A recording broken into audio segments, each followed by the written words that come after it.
am ready! GMA Weather, serbisyong totoo ng GMA News. Wala po tayong binabantayang bagyo o anumang sama ng panahon sa ating bansa. Easterlies po ang patuloy na umiiral sa ngayon sa Southern Luzon, Visayas at Mindanao. Kaya asahan pa rin ang mainit at maalinsangang panahon lalo na sa tanghali o hapon.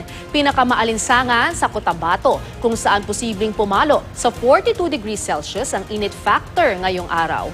41 degrees Celsius naman sa Dagupan, 39 degrees Celsius sa Tuguegarao, Cabanatuan, Tagbilaran, General Santos at Davao. Dito po sa Metro Manila, posible rin pong pumalo sa 40 degrees Celsius ang init factor, kaya maging I am ready.